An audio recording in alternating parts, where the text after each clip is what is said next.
है। आज अश्वत्थामा ने मन में विचार किया कि क्यों ना उत्तरा के गर्भ में जो बालक है उसको मार दिया जाए। तो सूत जी कहते हैं, शौनकादिक ऋषियों, तत्काल अश्वत्थामा ने पुनः ब्रह्मास्त्र का संधान किया और उत्तरा के गर्भ में जो बालक है उसको नष्ट करने के लिए चला दिया। जैसे ही उत्तरा को तकलीफ हुई तो उत्तरा ने हाथ जोड़ करके गोविंद को बुलाया। पाहि पाहि महायोगिन देव देव जगतपते नान्यम त्वद भयम पश्ये यत् मृत्यु परस्परः। हे गोविंद, मैं भले ही मर जाऊं लेकिन मेरे उदर में जो पांडवों का कुल दीपक है उसकी प्राण रक्षा करो। हे गोविंद, पाहि पाहि महायोगिन देव देव जगतपते नान्यं तुद भयं पश्ये यत्र मृत्यु परस्परा। मैं मर जाऊं कोई बात नहीं, लेकिन मेरे गर्भ में जो पांडवों का कुल दीपक है उस दीपक को बचा लीजिए।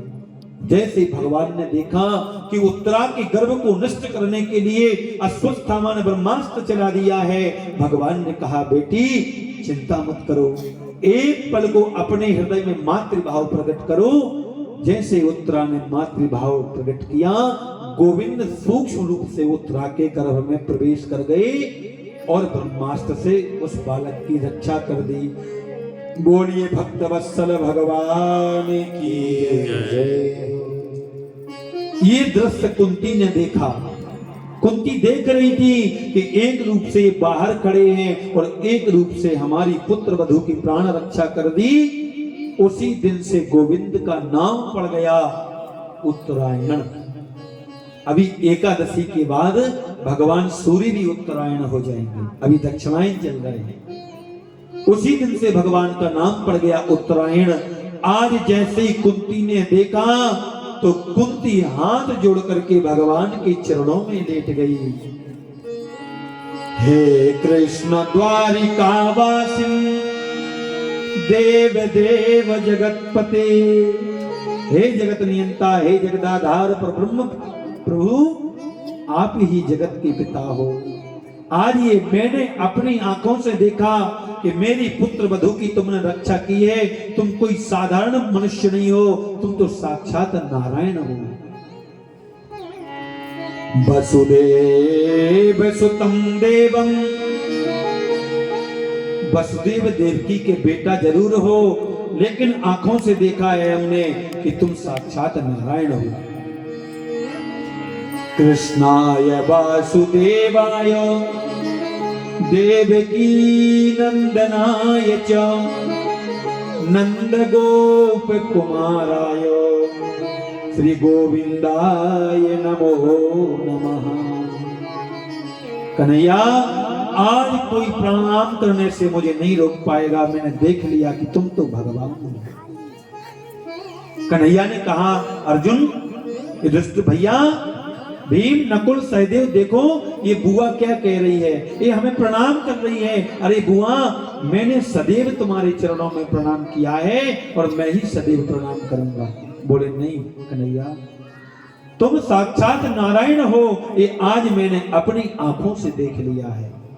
इसलिए आज दुनिया की कोई ताकत हमें प्रणाम करने से नहीं रोक सकती।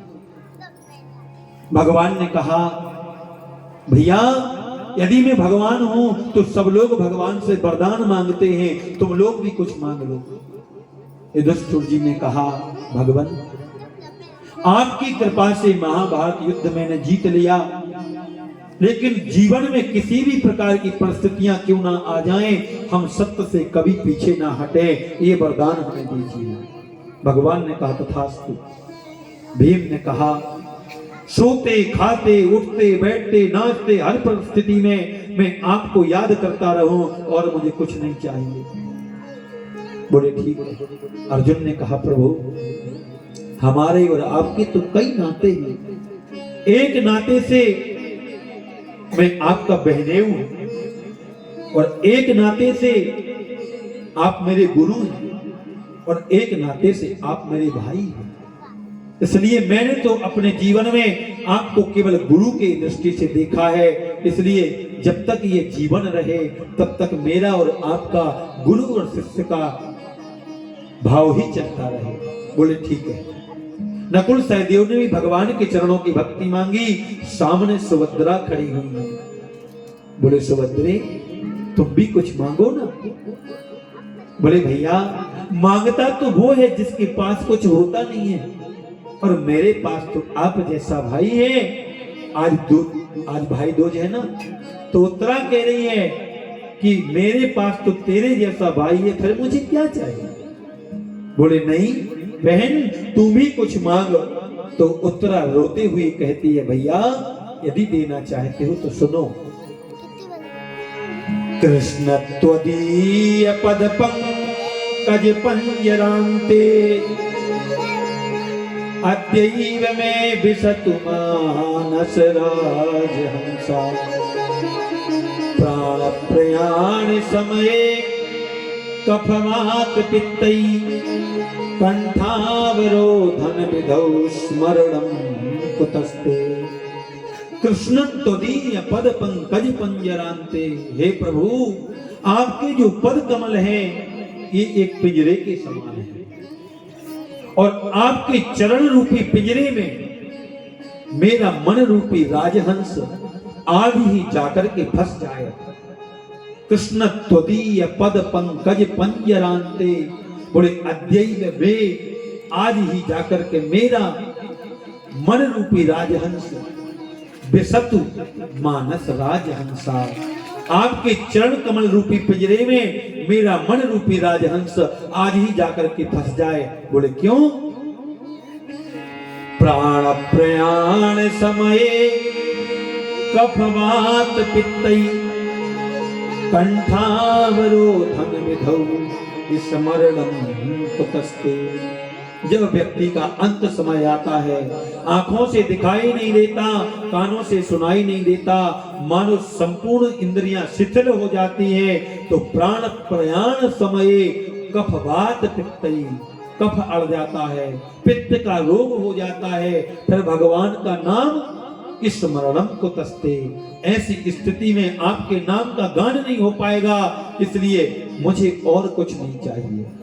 भगवान ने कहा तथास्तु। सूत जी महाराज कहते हैं हे सोनकादिक ऋषियों आज कुंती बुआ खड़ी है। बोले बुआ सबने कुछ ना कुछ मांगा, आप भी कुछ मांगो ना। बुआ कहती है कन्हैया यदि देना चाहते हो ना, तो कुंती ने अपने साड़ी के पल्लू को फैला करके कहा हे केशव विपदो नैव विपदः संपदो नैव संपदा विपद नारायण स्मृति संपद नारायण विस्मृति। हे गोविंद यदि आप देना चाहते हो ना, तो संसार के समस्त प्राणियों के दुख हमारे जीवन में आ जाएं। भगवान कांपने लगे बुआ ये क्या मांग रही हो, दुख भी कोई मांगने की चीज है। और ये बताओ बुआ कि तुमने अपने जीवन में कभी सुख भोगा है। कुंती ने अपने जीवन का एक दिन भी सुख से व्यतीत नहीं किया, ये भागवत में प्रमाण लिखा हुआ है। कुंती का जन्म हुआ मथुरा में सूरसेन के यहां। थोड़ी सी बड़ी हुई, एक कुंती भोज नाम के राजा आए और सूरसेन से उस बालिका को मांग करके ले गए। इनका पहले का नाम था प्रथा। कुंती भोज राजा इनको आए और सूरसेन से मांग करके ले गए। इन्होंने उस पुत्री को अपना नाम दिया, उस समय से इनका नाम पड़ गया कुंती। धीरे धीरे जिस बच्ची का जन्म कहीं और हो, पालन कहीं और हो, विवाह कहीं और हो, उसका जीवन कैसे सुखमय बीत सकता है। धीरे धीरे युवा अवस्था को प्राप्त किया तो विवाह भी हुआ, तो ऐसे राजा से जिसको श्राप लगा हुआ था, जिसका नाम था पांडु, कि जिस दिन तुम अपनी पत्नी के पास सहवास की कामना लेकर के जाओगे उसी दिन तुम्हारी मृत्यु हो जाएगी। लेकिन विवाह भी हुआ तो ऐसे राजा से हुआ। उनकी दो पत्नियां थी, एक कुंती और एक माद्री। वो तो दुर्वासा ऋषि के मंत्रों का ऐसा प्रभाव था कि जिस देवता का मंत्र कुंती माता पढ़ती थी वही देवता सामने प्रकट हो जाता था। इन्होंने सूर्य भगवान का आवाहन किया और धर्मराज का आवाहन किया, अश्विनी कुमारों का आवाहन किया, पवन देव का आवाहन किया। तो इस प्रकार से पांचों पुत्रों का जन्म हुआ।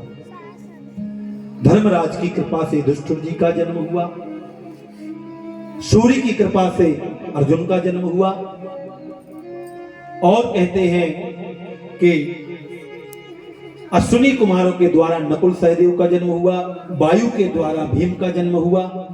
इस प्रकार से जिस देवता को बुलाती उसी की से बालक का जन्म होता। सूर्य की कृपा से कर्ण का जन्म हुआ।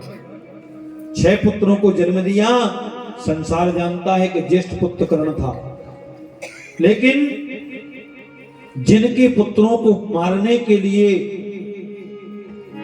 द्रोणष्ट विपिलष्टमिदं मदंगम संतान बीजम कुरु पांडवानां जुगोपि गुप्ची गत आत चक्रो मातुश्च मेया शरणं गताया।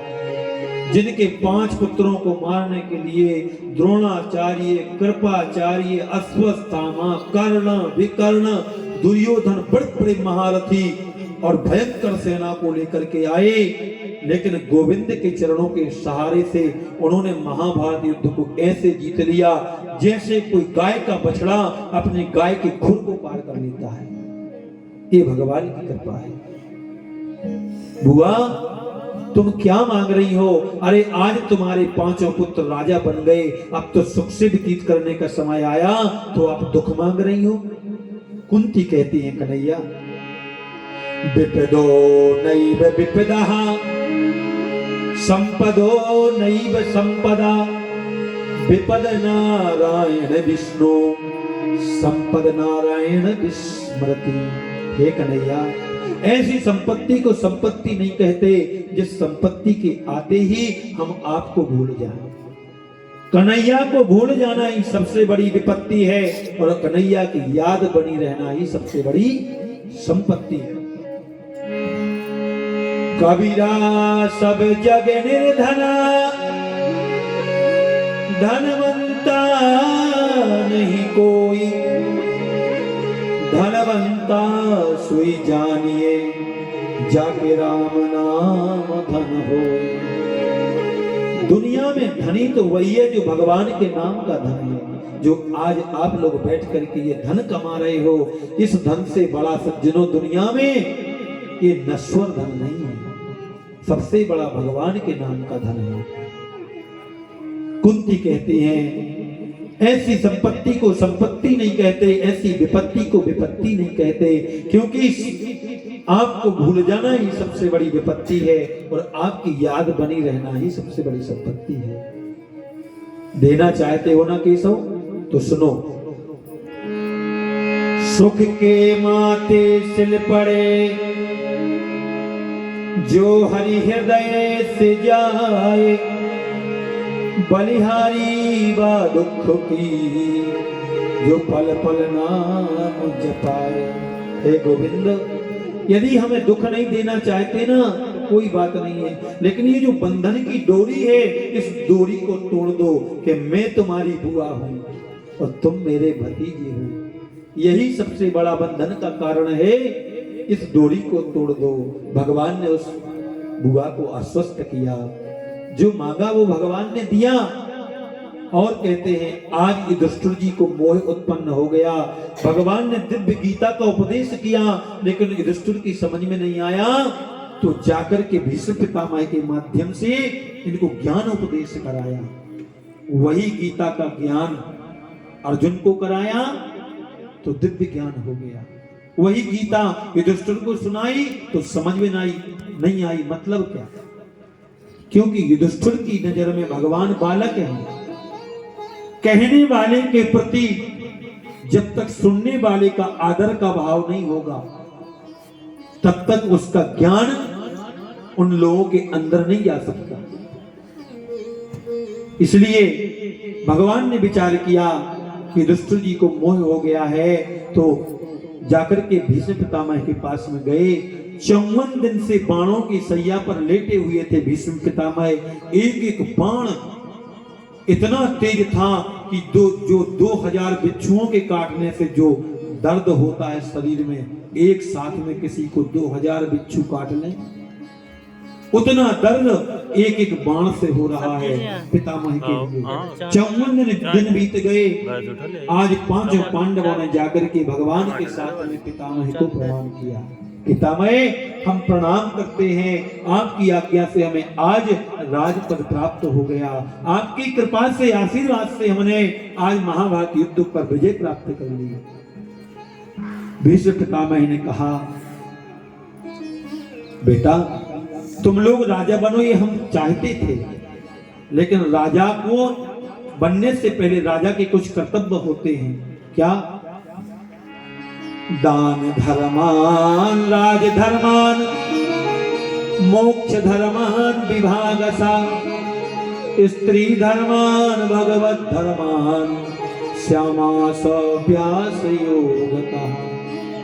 तुम लोग राजा बने हो तो राजा को अपनी आंखों के सामने कभी पाप नहीं कर देखना चाहिए होते हुए। राजा की शरण में शत्रु भी आ जाए तो उसको क्षमा कर देना चाहिए। और माताओं का, ब्राह्मणों का, संतों का सदा सत्कार करना चाहिए। जिस समय एक ज्ञान उपदेश भीष्म पितामह जी कर रहे थे पांडवों के लिए, वहीं द्रौपदी खड़ी थी, टेढ़ी नजर से देख करके हंसने लगी। पितामह ने पूछा, बेटी जो कुलवती नारी होती है ना, वो बिना कारण के नहीं हंसती, तुम बताओ क्यों हंसी आ रही है? बोले पितामह क्षमा करना, कोई बात नहीं। बोले बेटी मुझे 124 जन्मों की बात याद है कि मैंने 124 जन्मों में कोई पाप नहीं किया, लेकिन फिर भी मुझे बाणों की सैया मिली, क्यों? इसलिए बेटी अंतिम समय में इस कुंठा को लेकर के मैं मरना नहीं चाहता, बताओ तुम्हारे लिए जो हंसी आई इसका कारण क्या है? द्रौपदी ने कहा, पितामह जिस समय भरी सभा के बीच में दुष्ट दुशासन मेरी साड़ी के पल्लू को खींच रहा था, सबसे पहले मैंने तुमसे कहा था कि पितामह यदि आप मना कर दोगे ना तो कौरवों की सभा में ऐसा कोई वीर नहीं है जिसकी सामर्थ्य हो कि मेरी साड़ी के पल्लू को ढका भी लगा सके। वो तो मेरे कन्हैया की कृपा थी।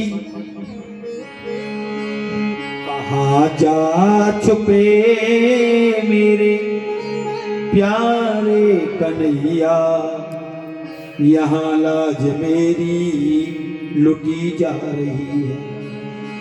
दुशासन के हाथों तेरी द्रौपदी की सवा बीच साड़ी खिंची जा रही है। पितामह जी बोलो, गुरु द्रोण बोलो, तुम्हारी बधू तुमसे कुछ पूछती है। हे पितामह, सबसे पहले मैंने तुमसे कहा था पितामह रुको ना दुष्ट दुशासन के लिए, पर आप मौन हो गए थे। भीष्म पितामह की आंखों में आंसू आ गए, हिलकियां देकर के रोने लगे। बेटी में वही अभागा भीष्म हूं जो जिसकी आंखों के सामने तुझे निर्वस्त्र किया जा रहा था, लेकिन बेटी मैंने दुर्योधन का दूषित अन्न खाया था और कौरवों के मंत्री राजा को वचन दिया था कि जैसे राजा की आज्ञा का पालन करूंगा। आज उसी नमक का प्रभाव है कि मैं वहां पर बैठा रहा। बेटी मुझे क्षमा कर दो। द्रौपदी कहने लगी, पितामह आपको कष्ट देने का मेरा कोई मंतव्य नहीं था। पितामह कहते हैं, बेटा दान धर्मान राज धर्मान मोक्ष धर्मान विभागसा स्त्री धर्मान, राजा को अपनी कमाई से दान करना चाहिए, सदा सभी का कल्याण करना चाहिए, सभी को एक दृष्टि से देखना चाहिए, ये राजा का परम कर्तव्य है। भीष्म पितामह ने कहा, अब मैं केवल गोविंद से वार्ता करना चाहता हूं। भगवान चरणों की ओर खड़े हैं, भीष्म पितामह लेटे हुए हैं, भीष्म पितामह जी कहते हैं कि हे कन्हैया, मेरी अंतिम इच्छा को पूरी कर दो। बोले बाबा, आपके लिए तो इच्छा मृत्यु का वरदान है, आपको मैं तो क्या कोई नहीं आपका वध कर सकता, इसलिए बताइए क्या अंतिम इच्छा है आपकी। हमारी इच्छा तो है बाबा कि आप हम लोगों का मार्गदर्शन करें, हम लोगों के साथ चलें, हम आपके घाव को अभी ठीक कर देते हैं। लेकिन पितामह कहते नहीं, अब मैं जीना नहीं चाहता। पितामह कहते हैं इति मति रूप कल्पिता वितृष्णा सात्वत पुंगवे विभुवनी स्वसुखम भगते कुचित विहरतुम प्रकृति अभव प्रवाह। इति मेरा तो अंत होने वाला है, लेकिन मेरी मति रूपी जो पुत्री है, बुद्धि रूपी जो पुत्री है, हम उस पुत्री का विवाह आपके साथ में करना चाहते हैं। क्योंकि मैंने जीवन में पाप कर्म नहीं किया, इसलिए मेरी मति शुद्ध है, मेरी बुद्धि शुद्ध है। हे गोविंद, इस बुद्धि रूपी पुत्री को आप अपने चरणों में स्थान दे दीजिए और मुझे कुछ नहीं चाहिए। इस प्रकार से ब्रह्म ज्ञान का उपदेश पितामह ने पांडवों को किया और कहते हैं ऐसी सुंदर मृत्यु किसकी हो सकती है। देहांत काले तुम सामने हो, मन को लुभाते मुरली बजाते, यह गीत गाकर तननाथ त्यागो, गोविंद दामोदर माधवेति, गोविंद दामोदर माधवेति। ऐसी सुंदर मृत्यु किसकी हो सकती है जिसकी मृत्यु के समय स्वयं परब्रह्म परमात्मा चरणों के सामने खड़ा है। हे गोविंद, अब हम जीना नहीं चाहते हैं। इस प्रकार से पितामह ने गोविंद को देखा, गोविंद ने पितामह को देखा और देखते ही देखते उसी क्षण उन्होंने अपने प्राणों का अंत कर दिया। बोलिए भक्तवत्सल भगवान की जय। पितामह के प्राणों का अंत होने के बाद पांडव लोग जोर जोर से रुदन करने लगे। भगवान ने कहा, ऐसे दिव्य महापुरुष की मृत्यु के समय मेरे नाम का गान करो। तो भगवान के नाम का कीर्तन किया।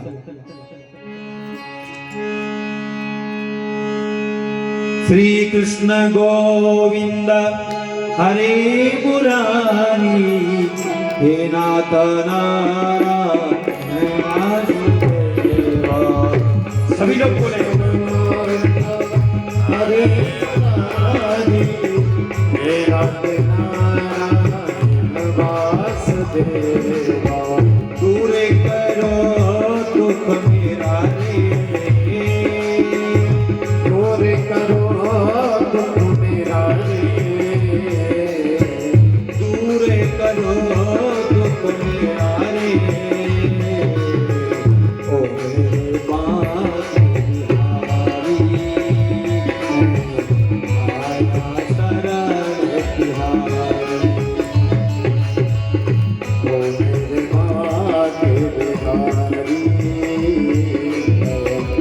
आया शरण तिहारी।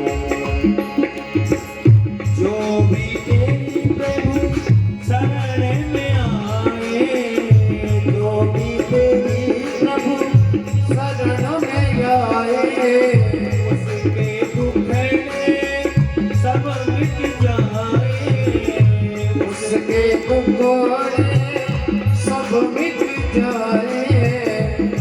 मैं आया शरण तिहारी रे, मैं आया शरण तिहारी रे। दूर करो दुख मेरा, ओ मेरे पापी बिहारी। ओ दूर करो दुख मेरा, ओ मेरे पापी बिहारी। सुंदर भगवान के नाम का कीर्तन किया और पांडव लोगों पुनः अपने राज सिंहासन पर विराजमान हो गए। धीरे धीरे काफी समय बीत गया। एक दिन भगवान द्वारकाधीश ने कहा, भैया अब तुम लोग राजा बन गए हो, अब हम अपनी द्वारकापुरी जाना चाहते हैं। तो जैसे ही द्वारकापुरी जाने के लिए प्रस्थान किया तो युधिष्ठिर जी ने अर्जुन को साथ में भेज दिया, जाओ कन्हैया की रक्षा करते हुए जाना। युधिष्ठिर को अभी भी मन में मोह है कि कहीं कोई रास्ते में इनको क्षति न पहुंचा दे। तो अर्जुन साथ में गए। भगवान के यहाँ 6 महीने तक अर्जुन ने निवास किया और अर्जुन के सामने ही सामने व्यतीता कचित मासा तथा न आयो तो अर्जुना। जब 6 महीने बीत गए अर्जुन नहीं आए तो यहाँ पर युधिष्ठिर जी के लिए बड़े बड़े भयंकर स्वप्न आने लगे और कहते हैं जिस बालक की भगवान ने उधर में रक्षा की थी उस बालक का जन्म हो गया। बोलिए परीक्षित महाराज की जय। बालक का नामकरण किया गया। व्यास जी ने आकर के बालक का नाम परीक्षित रखा। नन्हा सा बालक है। आज अर्जुन द्वारिका गए तो अर्जुन के सामने ही संपूर्ण यदुवंशी 9,99,000 यदुवंशी देखते ही देखते आपस में मार करके लड़ करके नष्ट हो गए। भगवान स्वयं इस धाम को छोड़ करके अपने परम धाम को चले गए। एक दिन क्या देखा कि सामने से तेजहीन अर्जुन द्वारका से लौट करके आ रहे हैं। युधिष्ठिर ने देखा, भैया अर्जुन क्या बात है, तुम्हारे चेहरे का तेज नष्ट कैसे हो गया? क्योंकि दिव्य व्यक्ति के तेज नष्ट होने के 4 कारण होते हैं। व्यक्ति के चेहरे का तेज नष्ट हो जाए तो 4 कारणों से होता है। अगम्या स्त्री के साथ समागम होने से, या ब्रह्म हत्या करने से, या शरण में आए याचक की रक्षा न कर पाने से, या गौ की हत्या करने से। आज अर्जुन को आता हुआ देख करके युधिष्ठिर ने पूछा, भैया क्या बात है, ये तुम्हारा चेहरा अस्त व्यस्त, ये सब। अर्जुन रोने लगे।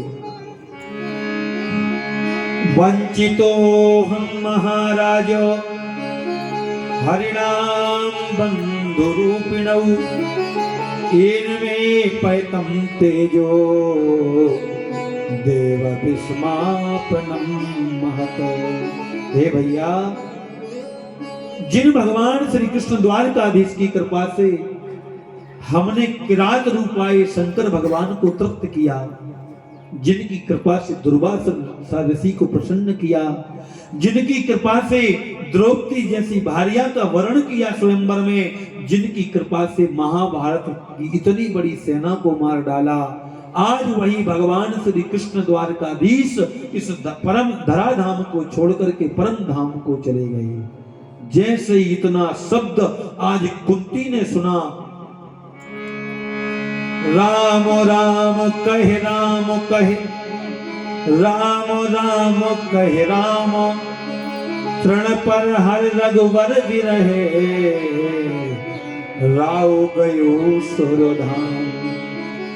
जिस समय अयोध्या में दशरथ जी ने सुना कि अब राम जी लौट करके नहीं आएंगे, तो उसी क्षण उन्होंने अपने प्राणों का अंत कर दिया।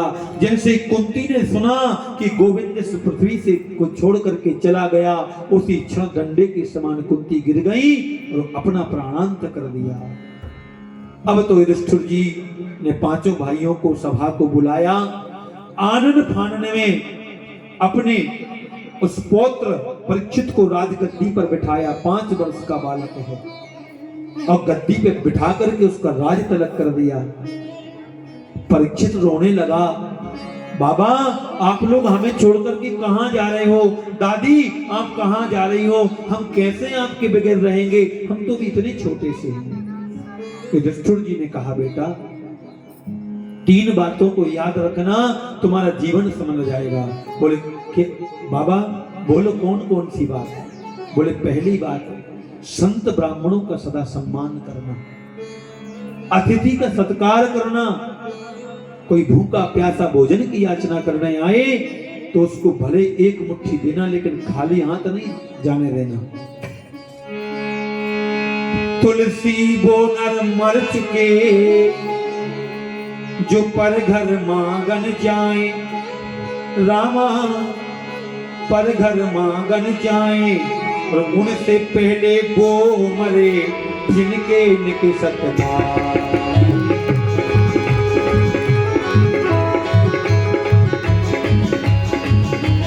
उनसे पहले वो मरे जिनके निकसत नाम।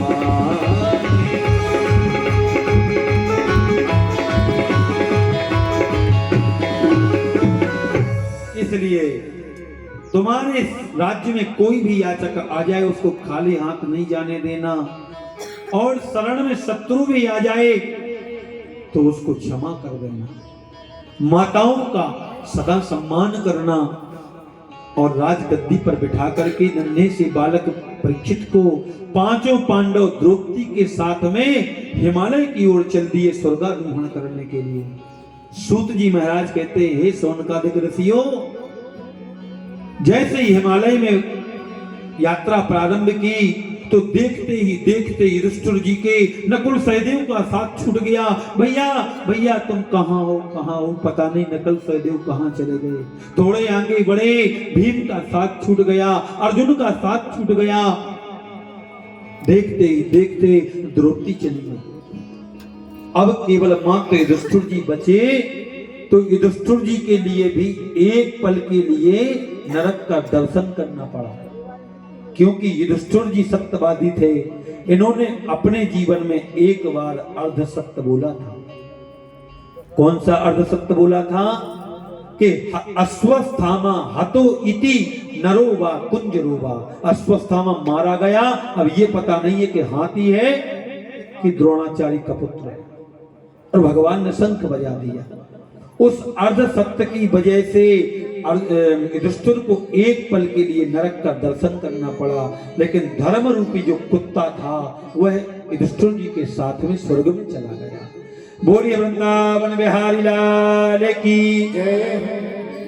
श्री सूत जी महाराज कहते हैं, महाराज परीक्षित धीरे धीरे बड़े हो गए, समय अनुसार इनका विवाह हो गया, और इनकी पत्नी का नाम था ऐरावती।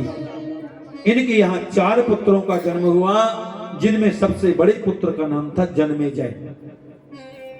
एक दिन की बात है कि महाराज परीक्षित अपने बाबा पांडवों के खजाने में प्रवेश किया। वहां पर एक सुंदर मुकुट रखा हुआ था। वह मुकुट किसका था? बोले जरासंध का था।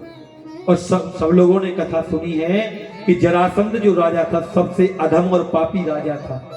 छोटे छोटे राजाओं को मारता, उनका धन लेकर के आता और अपना धन साम्राज्य बनाता। तो वह मुकुट जरासंध का पड़ा था। उन्होंने देखा, उस मुकुट को उठाया और पहन लिया। पहन करके जंगल में आखेट खेलने के लिए चले गए। उन्होंने वहां पर क्या देखा कि एक गाय और एक बैल दोनों खड़े हुए हैं। बैल के 3 पैर कटे हुए हैं, एक पैर से बैल खड़ा हुआ है।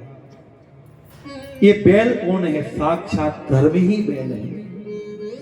और धर्म के 4 पैर होते हैं, सत्य, दया, दान और पवित्रता। कलयुग में केवल एक पैर बचा हुआ है, दान। तो कहते हैं कि गाय रूप, गाय कौन है? स्वयं पृथ्वी माता ही गाय का रूप धारण किए हुए। मानो गाय रो रही है तो धर्म रूपी बैल पूछ रहा है, मैया तुम क्यों रो रही हो? बोले बेटा ये तुम्हारे पैर किसने काट दिए? बोले वो न काहू सुख दुख कर दाता, निज कृत कर्म भोग सब भ्राता। हमने पूर्व जन्म में किसी के पैर काटे होंगे तो मेरे पैर कट गए। हो सकता है मेरे प्रारब्ध है। बार बार धर्म रूपी बैल समझाता है, लेकिन गाय माता रोती है। इतने में क्या देखा? ये दृश्य परीक्षित देख रहे थे। एक काला काला भयानक शरीर वाला पुरुष हाथ में नंगी तलवार को लेकर के आया, और जो एक पैर से बैल खड़ा है उस पैर को जैसे ही काटने को तैयार हुआ, महाराज परीक्षित से सहन नहीं हुआ। बोले खबरदार, कौन हो तुम और मेरे राज्य में ये कुत्सित कार्य करने का तुमने कैसे सोची? तत्काल अपने खड्ग को म्यान से निकाल करके और महाराज परीक्षित जैसे ही मारने के लिए दौड़े, जो पुरुष था वह कौन था? कलयुग था। कलयुग ने मन में विचार किया कि यदि मैं इनकी शरणागति नहीं लूंगा तो मेरा अभी वध हो जाएगा। तत्काल वह चरणों में लेट गया। नाते गुडाकेश यशोधराणां बन्धाञ्जलैवं भयमस्ति किंचिद नावर्तितव्यं यथा कथंचन क्षेत्रे मदीये त्वं धर्मबन्धु। क्यों रे दुष्ट, तू इस बैल के एक पैर को भी काटना चाहता है? कौन है तू? तत्काल शरणागति ले ले। त्राहि माम, हे भक्तवत्सल हमें क्षमा कर दीजिए। बोले तुम कौन हो? बोले मेरा नाम कलयुग है। महाराज आप ही कृपा करके कोई अच्छा सा स्थान दे दीजिए।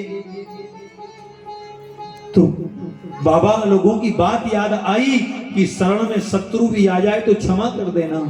बोले तुम्हें हमारे राज्य में रहने का अधिकार नहीं है। बोले महाराज आप तो चक्रवर्ती सम्राट हो। राजा परीक्षित के जमाने में किसी के घर में ताला नहीं लगता था, चोर डाकू नहीं होते थे, गायों के स्तनों से स्वयं दूध निकलता था, लगाने की आवश्यकता नहीं होती थी। तो बोले आप ही कोई स्थान दे दीजिए। राजा ने कहा द्यूतम पानम स्त्रियः सोना यत्रा धर्मश्चतुर्विधा। जाओ जहां पर द्यूत कीड़ा होती हो उस घर में जाकर के वास करो। जिस घर में परस्त्री गमन होता हो उस घर में वास करो। जहां पर ताश खिलती हो, जुआ सट्टा खिलता हो उस घर में वास करो। परीक्षित न जुआ खेलते हैं, न परस्त्री गमन करते हैं और न कोई व्यसन है इनके अंदर। कलयुग ने मन में विचार किया इनके ऊपर हमारा प्रभाव कैसे जमेगा। तो बोले ये तो गंदे स्थान है, कोई अच्छा सा स्थान दे दीजिए। तो राजा के मुख से निकल गया द्यूतम पानम स्त्रियः सूना यत्रा धर्मश्चतुर्विधा पुनः याचमानाय स्थानम कलयो ददौ। जब पुनः बार याचना की तो महाराज के मुख से निकल गया जाओ तुम्हारा सोने में भी वास है। कौन से सोने में? क्योंकि गीता में भगवान ने कहा है धातु नाम अस्मि कांचना।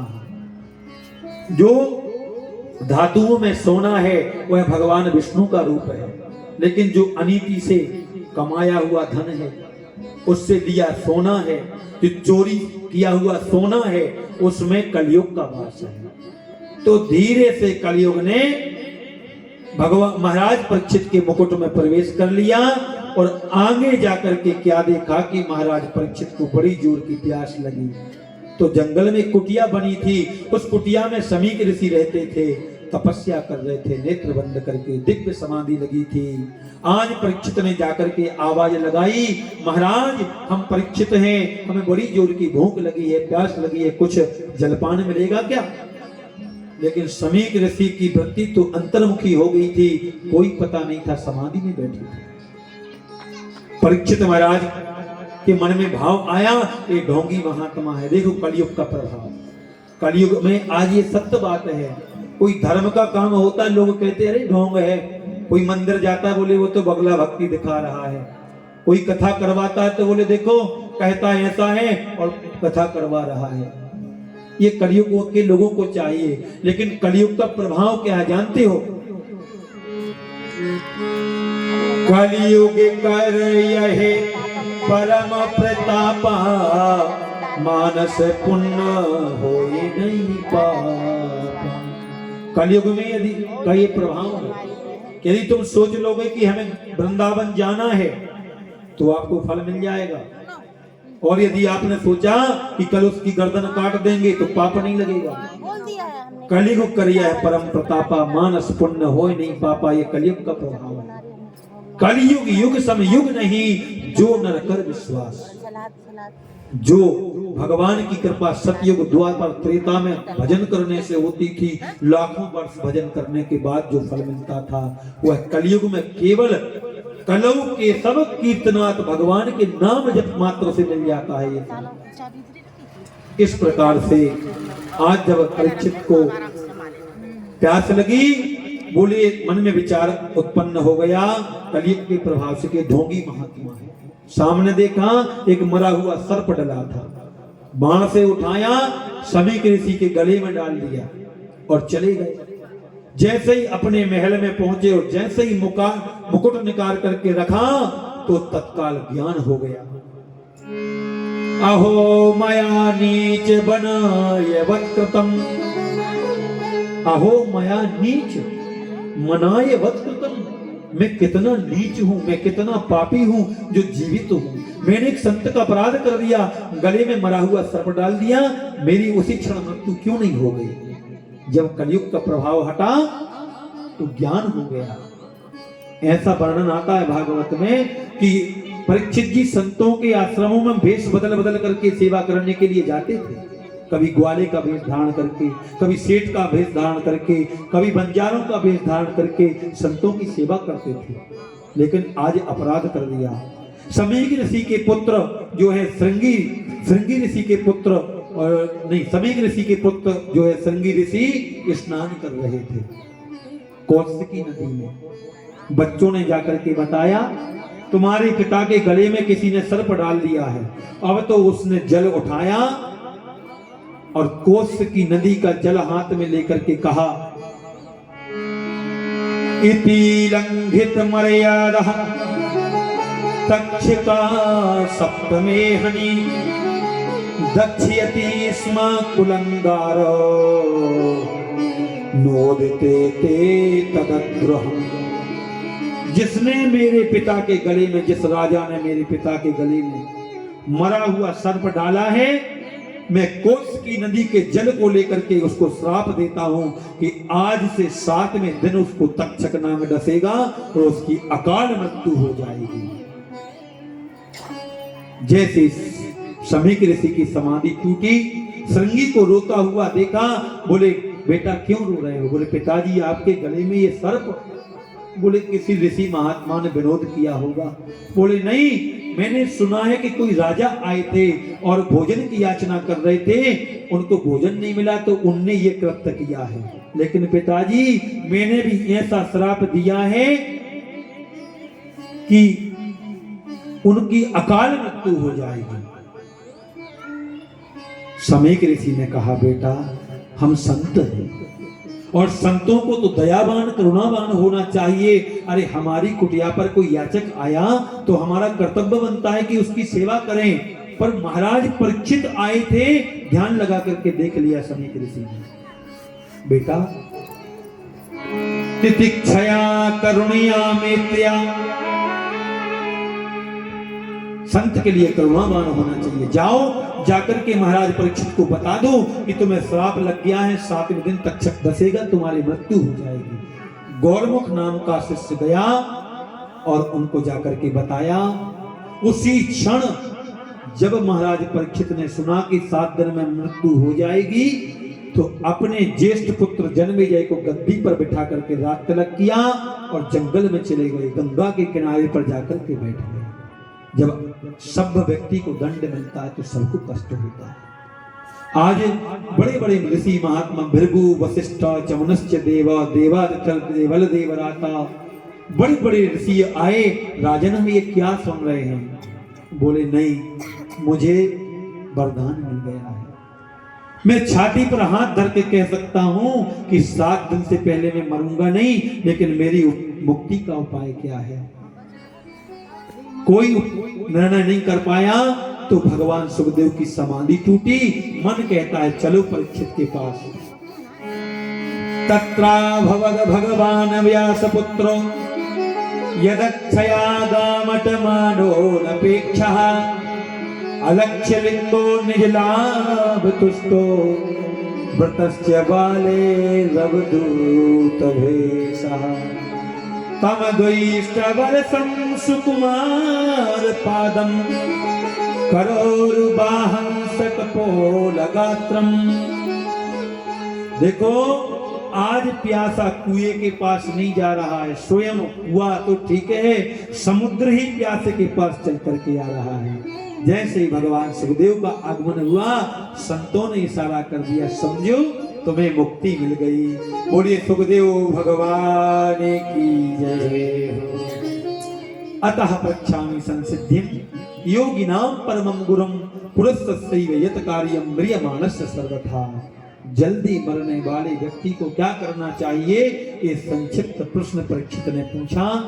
सुखदेव स्वामी ने उसका उत्तर कल की कथा में देंगे।